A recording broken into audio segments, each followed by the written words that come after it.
right. Well, welcome, Phil Crawford. How you doing, my friend? I'm doing great.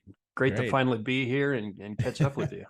Yeah, it's great to see you. So, for the folks, Phil and I used to work at a wonderful organization called Workiva, and that's how we met and spent some time together professionally. But he also hosts, along with a gentleman named Stephen Harris, the SuccessFlow podcast, which I highly recommend. You can find it on all the podcast locations, right? Spotify, YouTube, etc. All So, the above. all of the above. So we've been trying to get together and just pot it out here, and here we are. So, Phil, why don't you? I mean, obviously we worked together for a long time, and Workiva is a wonderful place. I started there when it was basically a startup, and you were soon after. What are some of the lessons that you've learned working in a startup that's now obviously a $600 million public company?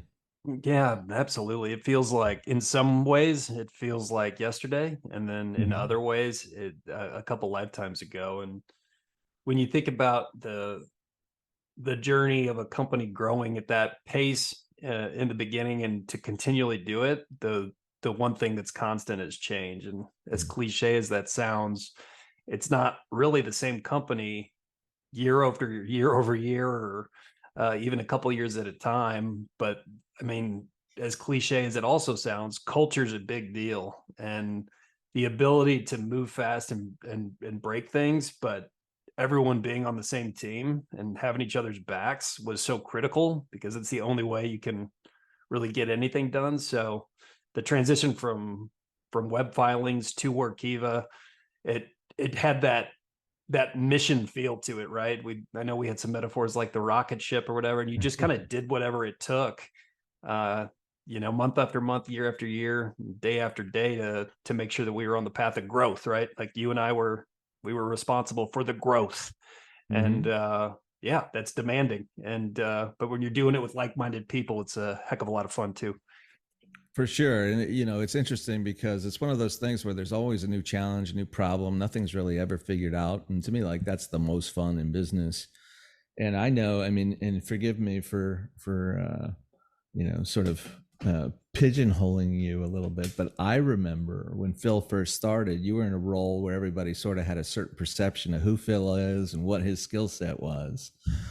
And I know you and I had a number of conversations, and you're very interested in the way folks learn new things and get into a state of flow and all of those sorts of things. And you became this completely different person than what everybody perceived you as. And I think it's an awesome story. You want to kind of tell that a little bit?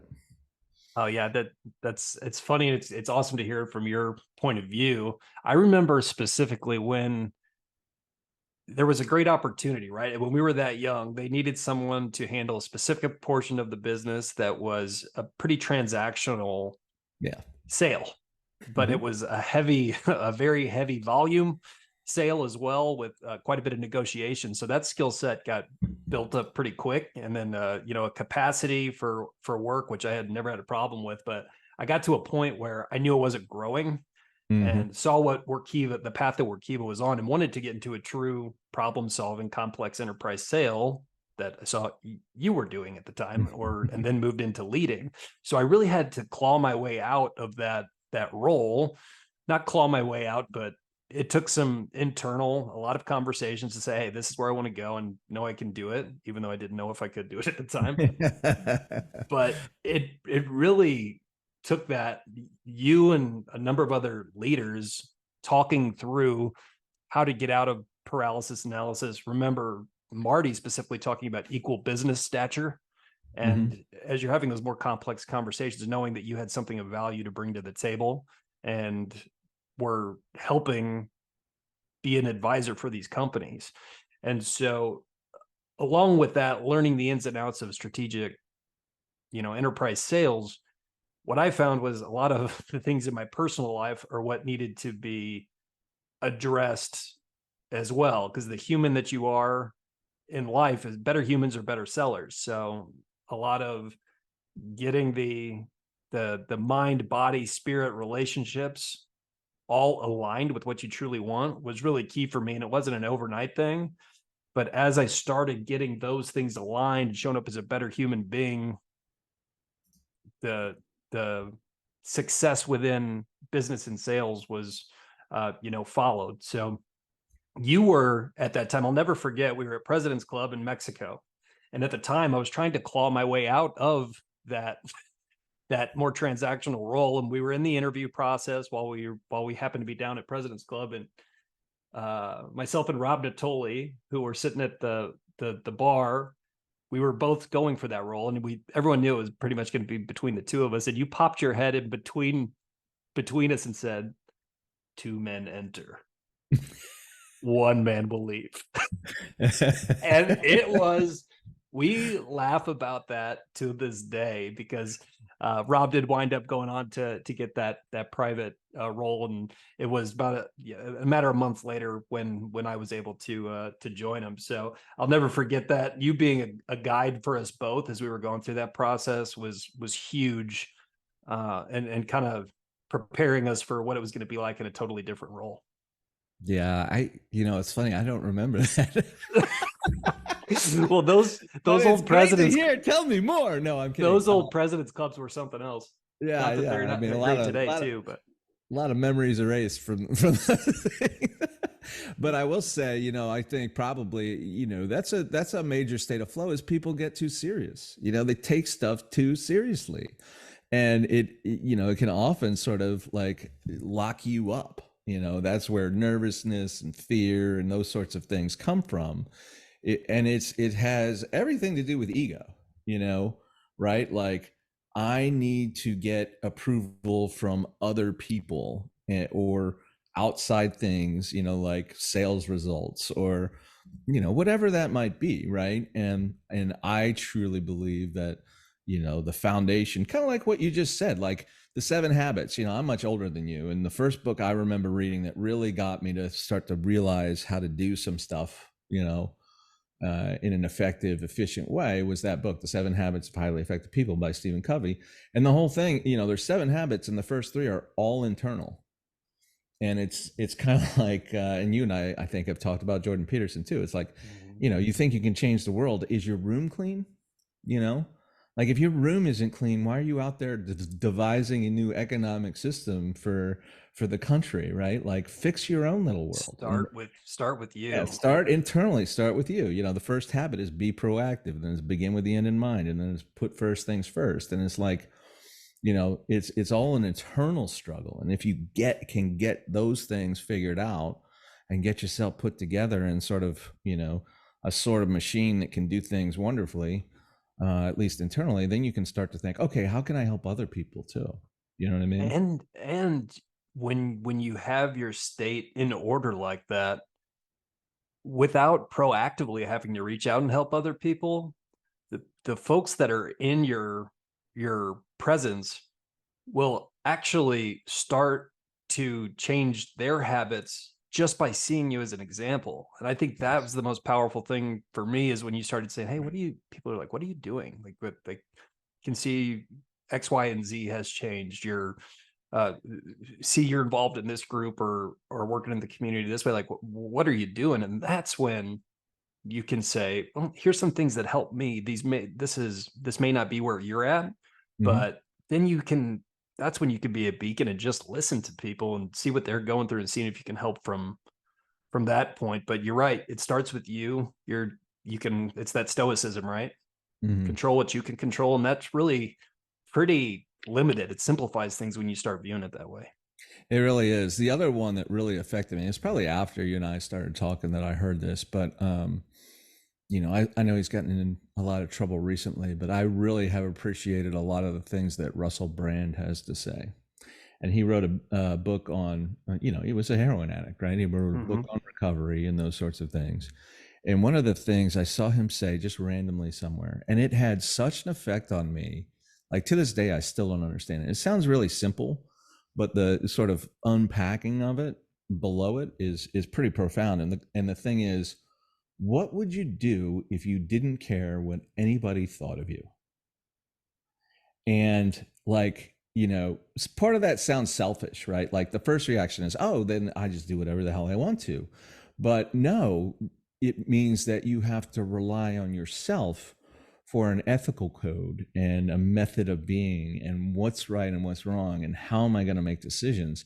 and it's, you have to rely on yourself completely to sort of decide if that's the right thing or not, rather than the feedback you get from other people. And we talked about working with salespeople, like that's like really significant, because most salespeople are scared to death that people are not going to like them, right? Like that is the biggest obstacle of any enterprise seller's life is, oh no, if I say that or I do that, they might not like me. That was me. That Yeah. was my biggest concern. Yeah. And like there is an aspect to relationship selling. Don't get me wrong. It's a people business. Every business is people business, basically. But, they will respect you if you, sort of challenge them and, make a case for something that, is maybe negative, or, you know what I mean? So It's showing up authentically. Yeah. Yeah, for sure. So I'm curious, where did you start? And I don't even know what to call it, sort of the flow journey. Like, how did you start thinking about these things that are maybe not on the surface of things? And where did that journey start, and kind of take us through, where it led? Absolutely. So it's back to Workiva. So had made that transition, got the enterprise role, was on the road quite a bit. You recall we were traveling a lot back in those days, getting in front of customers while the platform was really moving to its next connective capabilities. And I was at the time working like mad to try to get better, but I was also burning it at both ends. I was drinking too much on the weekends. Like it was a work hard during the week and try to escapism on the weekend, quite honestly. And I knew I wasn't aligned. Like the success was starting to roll in at Workiva. I was achieving, getting closer to the goals that we had set at that time, and having some success. But I knew that I was not aligned. So I was on a plane flying back from California, and I was reading Men's Health and having a bourbon, ironically. And Not that I there's anything saw, wrong with that. Hey. no, there's nothing wrong, but the amount of bourbons I was having may have been, but no, it was just really trying to just to escape. You're working that hard, and if you don't have the other outlets, trying to relax. So, but it was reading Men's Health and saw this article that had Howard Stern praising transcendental meditation as this super key to performance. And I was like, Howard Stern meditating? At that time, from the Midwest, it's really just kind of work hard, be nice to people was kind of the mindset. Mm-hmm. And I thought that was kind of woo-woo hippie stuff, right? And I'm like, you know what? What's it going to hurt? I'll give it a try. And I kind of went off the deep end with it. Tried it home. I think that I did drop in a little sooner than most people do, but had this real clear experience of, oh, you're doing this to escape this. And it wasn't clear picture. It wasn't like this epiphany enlightenment, Mm-hmm. but I could start to put pieces together that I was just totally avoiding. And it was huge. I just went all in. I started going, it wasn't just meditation, but that was kind of the catalyst. Got super into the self-help world. I was already working out consistently. Like that's always been a big part of my life, but really dialed in the diet. Started making all these changes, really helped at Workiva. That success continued to grow. And the growth that I had in that first year was insane. And that is what led me to the Flow Research Collective, where I was trying to really, my first goal was performance, right? How do I get better at enterprise sales and make a bunch of money and achieve. And what I realized was it was more of what you kind of started with, coming full circle, is I'm enough as I am. I'm doing the right things. I'm aligned with my values. I just have to keep getting better on this path. And that piece just allowed me to show up completely different. It's not a coincidence that I met my wife a year later after kind of really diving deep on this stuff, and that really just reinforced that this whole just being a better man leads to being a better seller. It's all holistic, and it's how you're showing up to everything that you're doing. And was really the genesis of getting into the podcast and starting getting the word out like we're doing right now. That's awesome. So tell me more about your meditation practice. So when you say transcendental meditation, I think self-guided sort of mantra meditation. Is that what you mean? Or is it, how did you get into meditation and what are you practicing now? That's a great question. And Hmm. because I started Googling transcendental meditation and saw that it was $2,000, I think, for the first, whatever it was, 3-month program or however it's breaking down. I'm like, it sounds to me like people are just repeating a word and sitting in silence for 20 minutes twice a day. Yeah. Like I was open to spending the money, but I'm like, let's just give this a try myself. And that is how I started. And Hmm. then jumped into some of the guided stuff that I liked that were more focused. And now I just really look at, I'm at the point now where I just like to focus on my breath. Sometimes I'll work in a mantra, but I'm constantly switching it up. But that 20-minute sweet spot, I'll do longer sessions Hmm. after doing some breath work and what I'm working with some folks on. But that just sitting for about that 20-minute period, I just like to kind of go back to my breath and really try to, as thoughts come up, release them. And that's really the more traditional practice. I do it in the sauna a lot. It's become Hmm. a big part of my life and is the Oh, perfect cool. time Yeah. habit stack. But as everyone, like what I love to say is anything can be a meditation. If you're really doing anything intentionally, I think Bill Gates talks about washing the dishes as a Mhm. meditation. You know, if you're really single tasked on anything and able to bring your focus back and be in that one moment, Yeah. that's where the magic lies. Even if you're staring at a spreadsheet of accounts, if you can Yeah. be present with those accounts and Yeah. not on Slack, not on Messenger, it's Mhm. wild how that focus, if you can maintain it, which is a challenge, that is the goal, what can come out from that presence. I'm so glad you said that because I've tried so many times to do the traditional transcendental meditation. It doesn't work. Well, it doesn't work. I can't make it work. Right? It's on me, not the meditation. And I've done I've done a bunch of apps, like guided meditations, and they've had some benefit. Like I did Sam Harris's, and I've done Headspace Yeah. for a while, and really those are the only. I tried a couple others, but like I hate this immediately, right? But like I've found that to your point, like I love music, right? So like Mm. just like sitting with your eyes closed and like I like to pull out like Indian music or something I'm completely unfamiliar with, I've never heard before, that's instrumental. And there's a ton of stuff like every Apple, Spotify, whatever, just Yeah, like yeah, yeah. give me some meditation music sort of thing and just sit there and be there.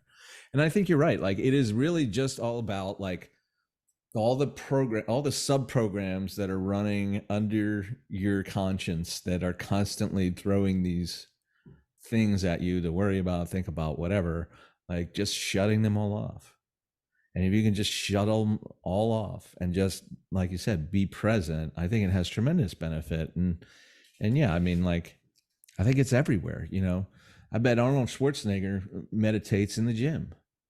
You know what I Focus mean? on one muscle, the flexing of one muscle. He liked to Yeah. feel the fibers and the tissues and imagine them growing as he was lifting. That's a Exactly. meditation if I've ever heard of it, you know? Exactly. And then for other, like, I just watched George Harrison's. There's a great documentary made by Martin Scorsese. I forget, it's on like Netflix or something. You should Mm. watch that because it's like he went through all of them. He did Hindu and Indian meditation, and then he ended up on Hare Krishna Hmm.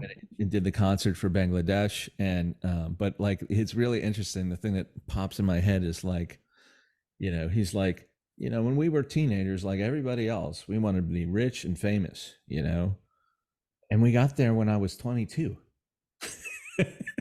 And I quickly realized it wasn't worth anything. It didn't give me anything. And so I started looking for, something else. And it's very similar to the story you're telling, right? Like, it has nothing to do with the material world. Actually, that's the name of it, something like living in the material world or something like that. But yeah, it's fascinating. So tell me more about the practice that it sounded like you're teaching others now. Is that right? Yeah. So it's kind of evolved into, not kind of, it has evolved into, there's all these modalities, right? And what I've discovered going off the deep end with it is when you talk about guided meditation hypnosis, breath work, they all lead back to the same goal. And it's really trying to get to that subconscious mind and let thoughts, feelings, and emotions bubble up and release. Because we just sit with them all day, avoiding distractions, consuming a ton of information. We're just bombarded with the amount of information, which is such a blessing and a curse. Any answer that we need, we can get it at our fingertips, but we can't shut it off. And God forbid you throw social media in there and your peer evaluation and comparison. It's overwhelming, quite honestly. So all these modalities are really trying to get us into the parasympathetic, into that relaxed mode that we just covered in depth. And then once you get to that state, you can actually start to reprogram a lot of your subconscious limiting beliefs and things that are directing you toward vices or decisions that really aren't aligned with what you want. You can truly let those go. And now I've gotten to the point working with his name's Dom the hypnotist, which is triggering to some people. Hypnosis, everything is hypnosis. That's one thing that I have discovered to be true. We're being hypnotized at every moment of every day. You're hypnotizing your children. That's exactly what you're doing to try to create valued members of society. It's conditioning, right? It really is. And when you realize all hypnosis is also self-hypnosis, it's magic. Like literally, it's just programming. When we talk about a computer's useless without the software programming, and we have control over that. It takes work and it takes an open mind and a very relaxed state, but being able to make certain decisions in the space between trigger and response is super, super achievable if you can slow down and take control of that computer programming. So that's what my sessions are what I'm loving about it when I get off. Like nothing fires me up more than getting done with a session. People say, wow, I didn't realize this was bothering me, or I didn't even know I could let that go. And it's not, again, changes overnight, but if you can create that space for just a moment and start a practice, you can really have an impact on people's well-being and their families. And it's what I've been doing mainly is about 20 or 12 to 15 minutes of pretty heavy breath work. Like, and depending on the athletic capability, I'll be pushing on a Zoom like this with music in the background that matches kind of the energy that we're trying to create. And then after that 15 minutes, transition into a guided meditation where I will walk through a relaxation protocol, body scan. That's nothing new or transformative, but I'm trying to match the visual journey on that guided meditation or hypnosis, whatever you want to call it, to what you're working on right now, either things you're trying to let go of or things that you're trying to draw in. And it's just a blast. Like at the worst case scenario, when people get off, and I'd love to do a session with you at some point.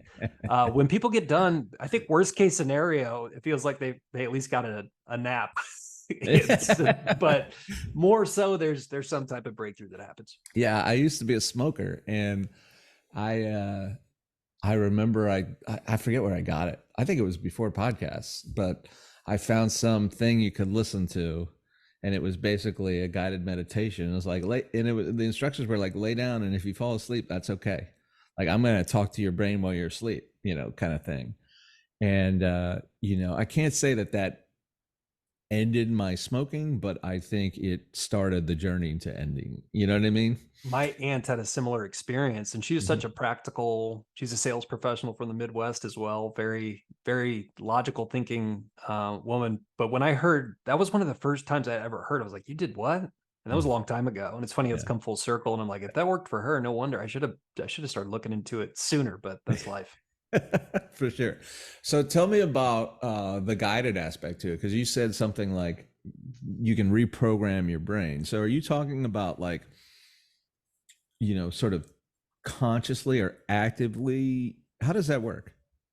Yeah. So essentially, what we're trying to do when we get into a theta wave state, brainwave state, that's when right before you're going to sleep, right when you're coming out of sleep, that's that sweet spot where you are truly communicating with the subconscious.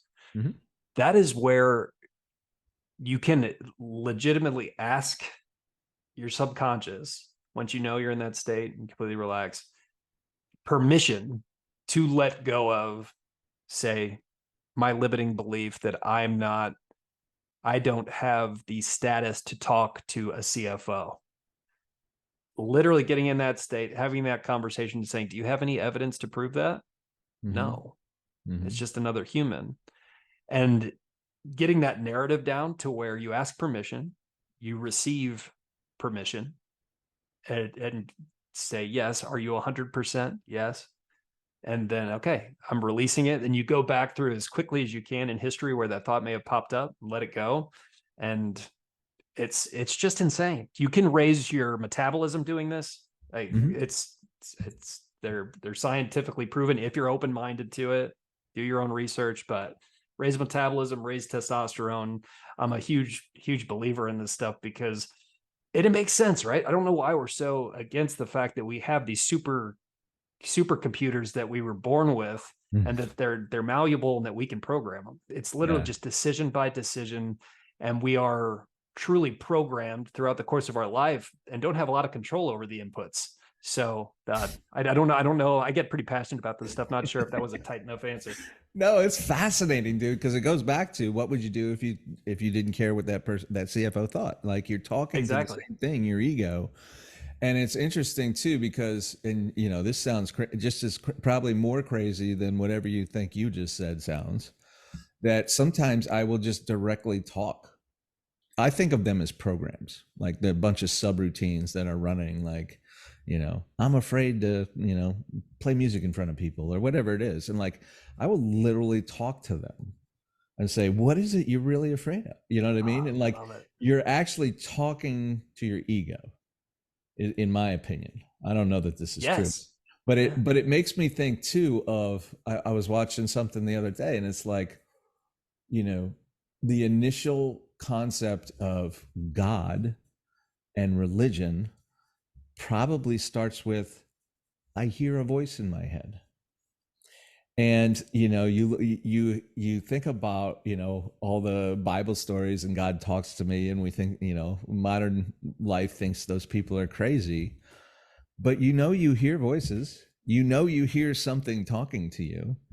And like I think it's whatever you want to call this thing that we're talking about, the unconscious mind, God, you know, the universe, whatever you want to call it, that's where it sort of starts, you know, is like this thing telling you you can't do something or you're not good enough, or maybe saying something positive or whatever. Like these are the things within our brains that we're working with and dealing with.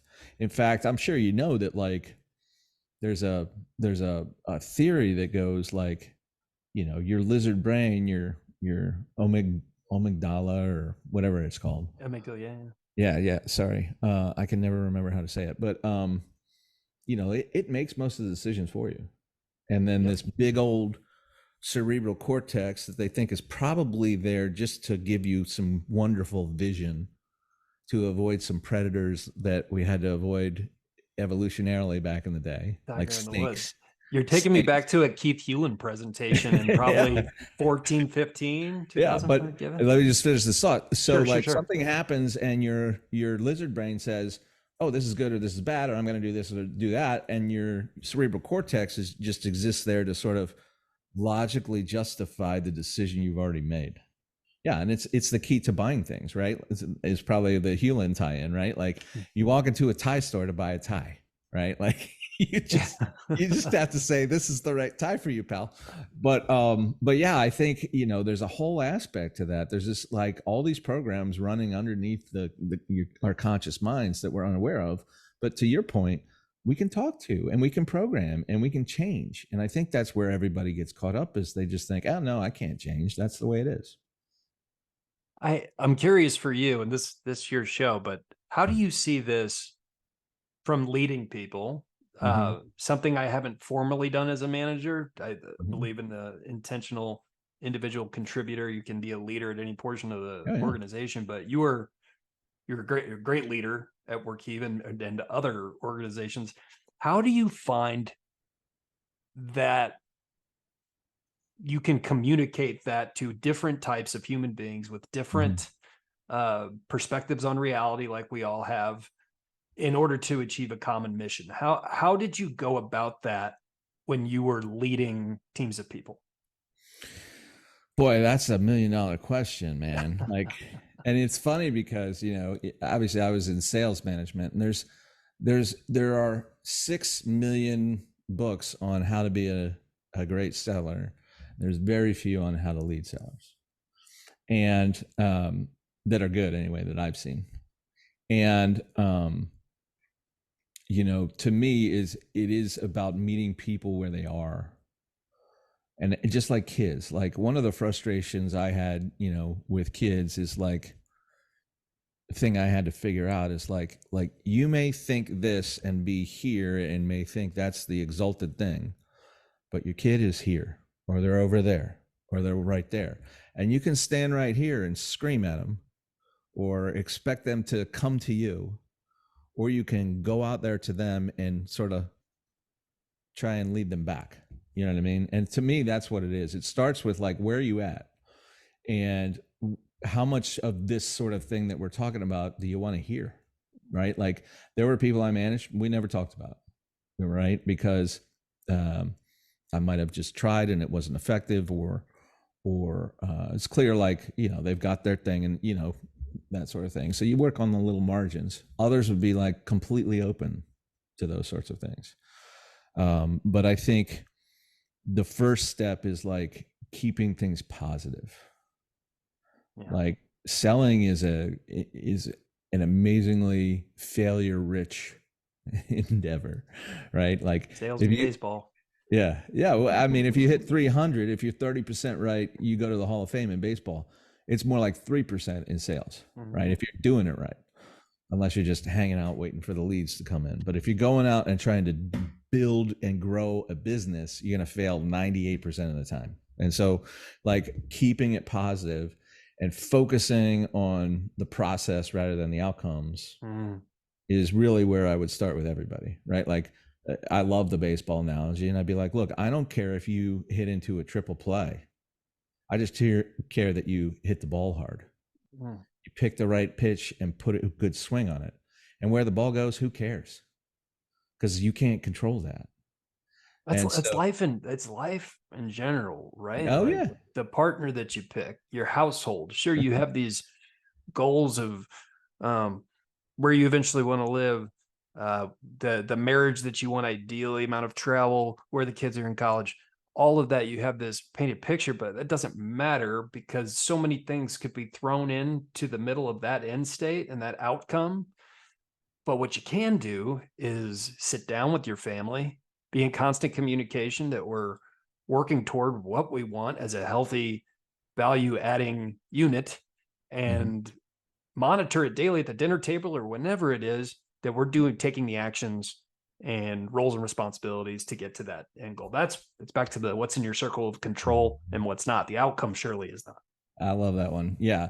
And then the other thing is, it depends on the type of team that you have. Like, if you're building a team and you can interview them, I would rather look for people that have sort of, and I would try to find the sort of people that have a skill set where they run into challenges and problems and figure out how to get past them, rather than, a resume that's like, I made President's Club 10 or 15 times. You know what I mean? Like, to me, that was always much more important. And like, I would often, because you do a lot of group interviewing, like, I often pick people that others wouldn't for that very reason. Because I feel like if you get people that are open to that and want to sort of be consistently changing, improving, trying different things, you can pretty much do anything. You know what I mean? Like, it doesn't matter what our business is. You know what I It's mean? yeah, the character versus actual track record or Yeah, industry. Yeah, and certainly track record is important, but I feel like absolutely. everybody like just looks for, okay, I want these skills, and are they on the resume? And it's like, you can find that for sure, but often you might end up with middle of the pack people that sort of just do whatever they're told to do and do the same thing they've always done, and are kind of stuck in that thing. Um, and then I think it goes back to some of what you talked about, right? Like, just starting with people and sort of, starting a journey with them where you make them feel empowered and you just sort of communicate goals and let them sort of run with it, and sort of like show up as a mentor coach on the sideline saying, yeah, what could we have done better that time, rather than like, move over and let me take over this presentation, um, I think that was it, but it's entirely challenging, like there's no magic secrets there. Um, yeah, and then the other thing is, what do we focus on? Like, are we focusing on, again, the results? Are we focusing on activities? Are we making sure we know what the right activities are? Are we doing them, and why, and that sort of thing? So it's very challenging. What about you? What's your thought on it? What's the Yeah, ideal leader look like? yeah. So to be determined, right? That is one thing at Workiva has, I, in my opinion, when you're in technology sales, it really comes down to two things, and that's does the product capability and market fit, and the leadership. And for me, that culture is a part of that, the leadership. And I know there's more to it, but those two things Workiva has gotten really, really, they've had a great track record for, which is why they've had the growth success that we've had. But I think that when you look at the meeting people where they're at, I think that's the complexity of it, because this isn't a one-to-many umbrella that I've realized. And it's take a slow learner here, but the ability to have a plan and a playbook and a culture of that positive, encompassing mission and attitude, but the ability to quickly adapt to each individual, communicate with them on their pace, set expectations in a way that are crystal clear, and I've been trying to get away from the word motivating, that are energizing for that individual. And that's where I have a ton of respect for the frontline manager, because that's a lot.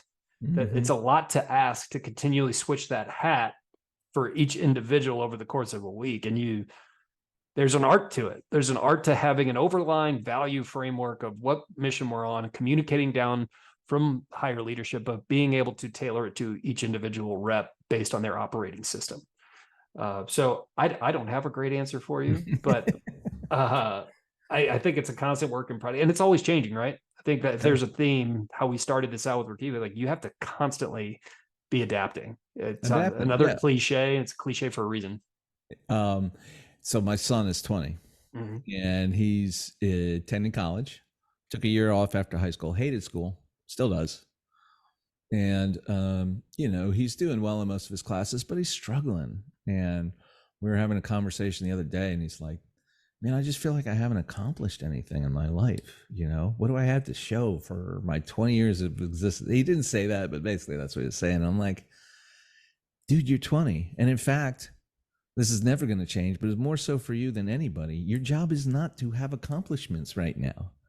Your job is to try as many things as you possibly can and fail at a bunch of them and learn some lessons and figure out what you're good at and what you like. You know what I mean? And I look at success the same way. Like I started reading Scott Adams' book. He's the guy that writes Dilbert. Yeah. Yeah, but he's a genius too. And part of this book is, the 30 things that he tried and failed at in order to get successful at the things that he's successful now. And he talks all about that, and I think people get caught up in this, here is the path that is laid before you from on high. You will graduate high school. You will go to the greatest college you can get into. You will decide what you're going to do for the rest of your life right now. You will go study it. You will become great at it, and you will do it for the rest of your life. And that model works for 2%, maybe less, of people. And it's I interviewed probably thousands of salespeople, over a 30-year career. I met 2 people that had minored in sales in that entire journey. Everybody studied something else. you know? And it's not just sales either. You go across the spectrum of folks that have a degree in this or that, they're not doing it, right? And it's so like, I mean, don't get me wrong, our society does a lot of really positive things, but in that sense, it's kind of messed up. It's, you know, it's, it's not effective for most people. Like, and I don't know, did you ever struggle with what you were going to do with the rest of your life? I definitely,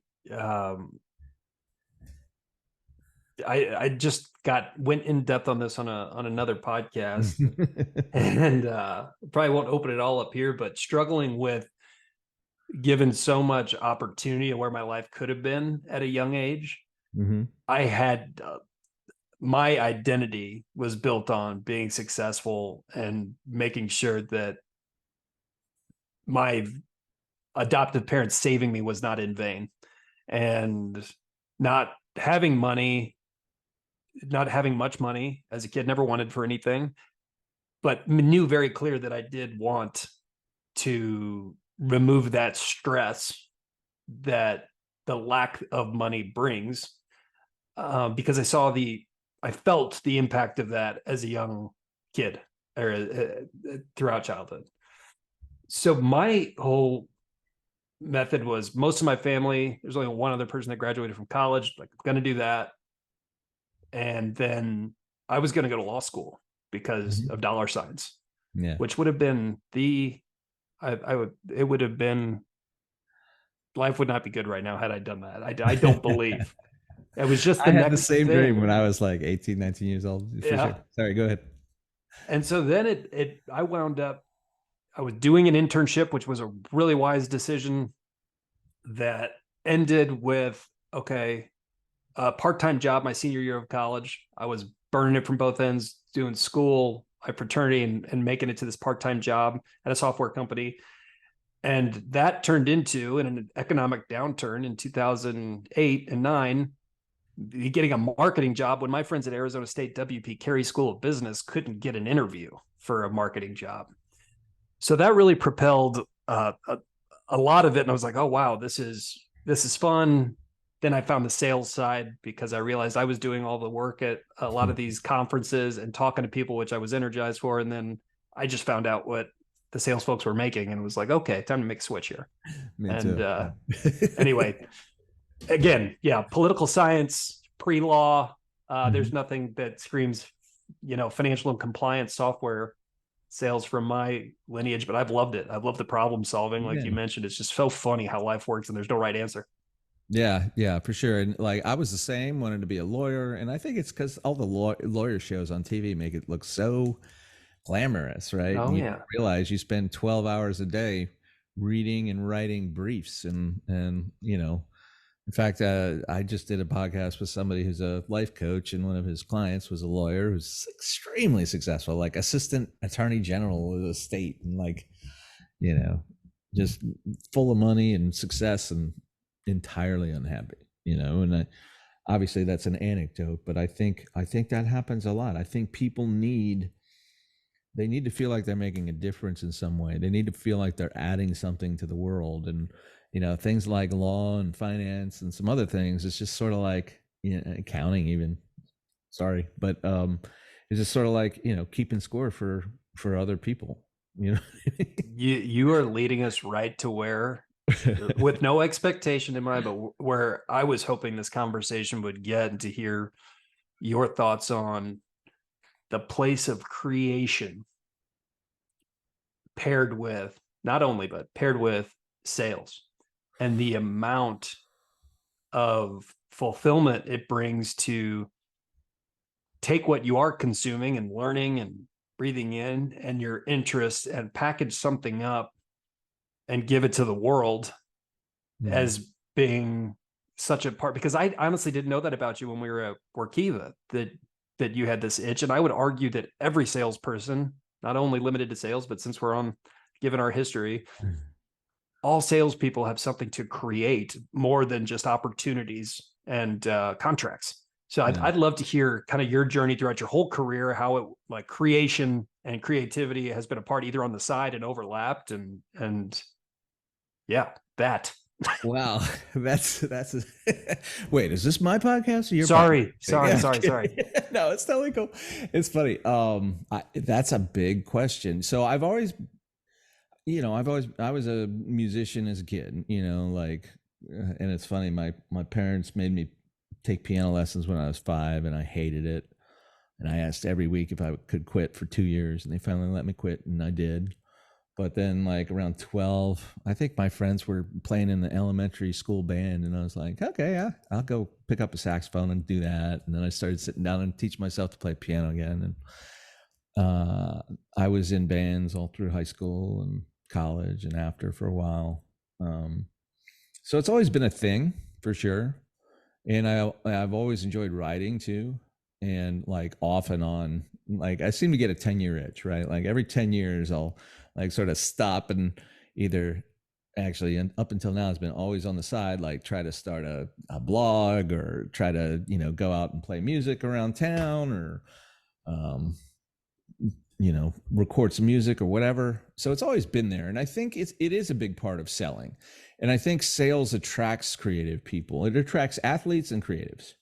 And the reason for that I believe, there's many, but they're successful at it because if you think about athletes and create and like musicians or artists or whatever, they understand the discipline that it takes to succeed at something by having to, like, if you're an athlete, go to the gym every day and do these things. Although the sales aspect is mental, but you're constantly playing a game and you're trying to win.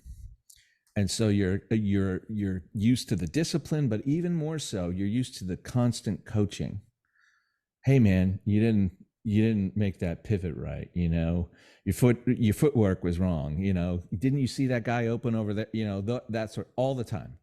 Musicians the same way. Like you go to a lesson and you play and it's like, no, you did that wrong. Hey man, you're a little flat there. Like all these, and you get constant feedback and constant, criticism basically. It's positive, but it's criticism. And so I think those people are really accustomed to that. And then secondarily, to your point, like, yeah, you get a deck from marketing. And here's your deck, here's your pitch.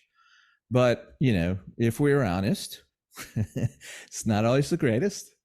Don't get me wrong, marketing people are wonderful people, but they usually think of things in terms of like advertising or like conference presentations where you're one person talking to 1,000.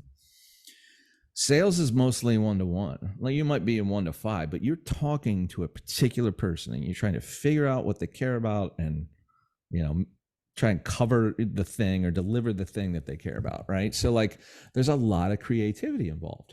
In some ways it's a show. Like I remember hiring a bunch of new folks. I started a number of new teams at Workiva, and I was constantly hiring people from the outside.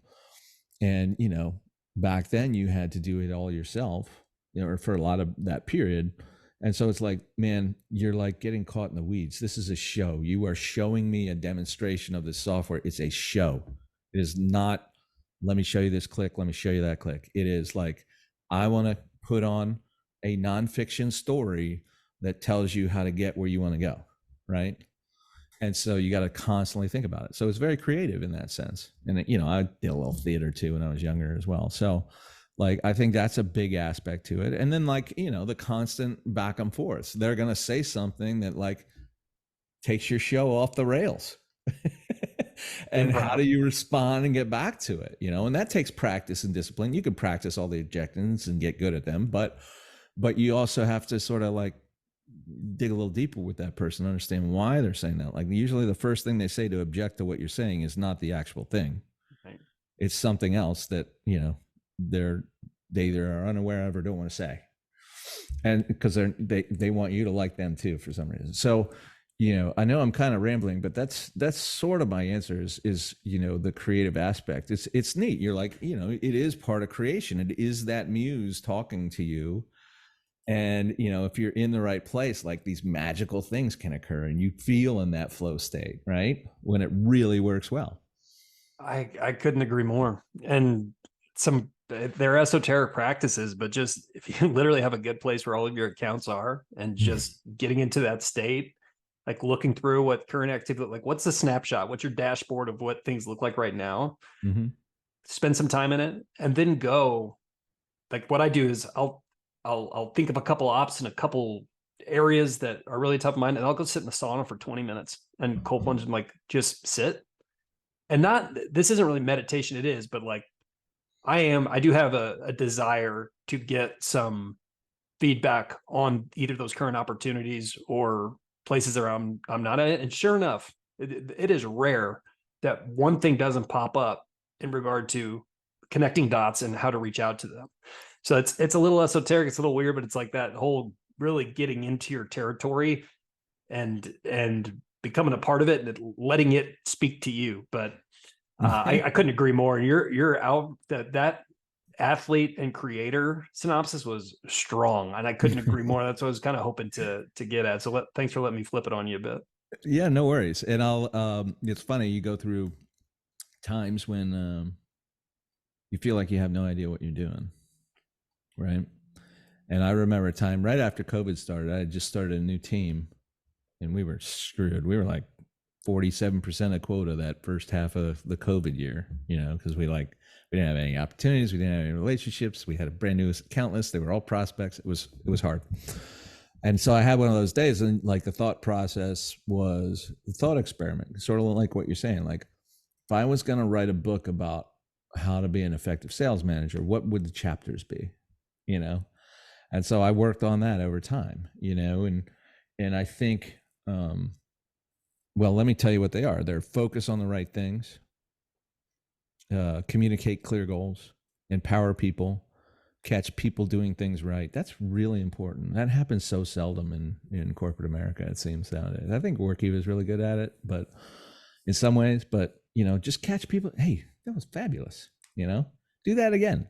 Correct bad behavior quickly. It festers, and you just got to address it right away. Ignore bullshit. That's a big one, and people get so caught up in it. It goes back to the circle of influence and circle of concern, like you were talking about. Clear internal obstacles. We talked about this. Teach well-being and keep it positive. Like if you can teach folks how to, sort of affect these if they're open to it, I think that's really brilliant. And then, it's the Jocko extreme ownership. Success equals we and failure equals I. Love it. You know what I mean? And I think that's really important too, is folks try to really find success. It is all about letting go of the ego and finding the true self that can work with others and create a beautiful world, So we just have a couple minutes. What other thoughts do you have? And that was a pretty darn great way to tie up this conversation. I couldn't agree more. It's just been awesome, way overdue to wrap on some of this stuff. And I just love what you're doing, man. Well, thanks, man. It's really great to talk with you. And I love what you're doing too. And, I look forward to maybe having you on again when we have more time. We're definitely going to do that. And you're going to be on the SuccessFlow pod. So we'll get that scheduled here shortly. All right. Sounds good, my friend. Hey, all right. Thanks for listening to The Country. If you like what we're doing, we're just starting out and we're trying to build a following to make this work. If you like this podcast, would you please subscribe? Maybe share it with a couple friends. Heck, even post it on social media. What could be the harm? We'd really appreciate your help, and we really thank you for your support. As always, please go to thecountry.news and subscribe there as well. Thanks so much. See ya!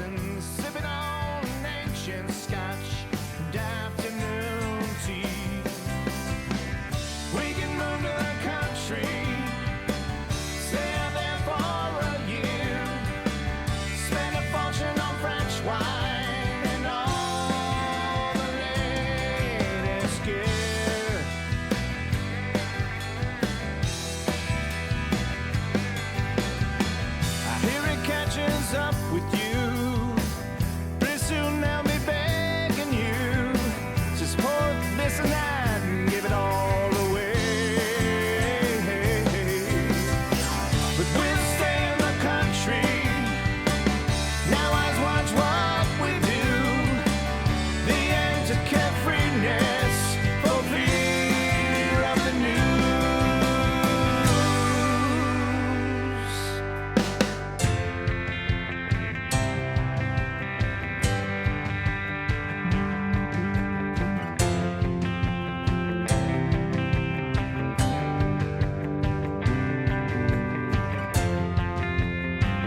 Listen, can you hear him saying,